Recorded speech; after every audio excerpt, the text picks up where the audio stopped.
जदीद ज़रूरी इजादात।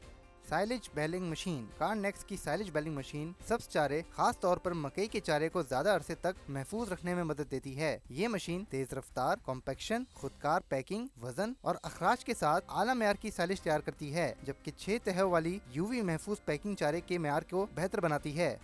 मौसम।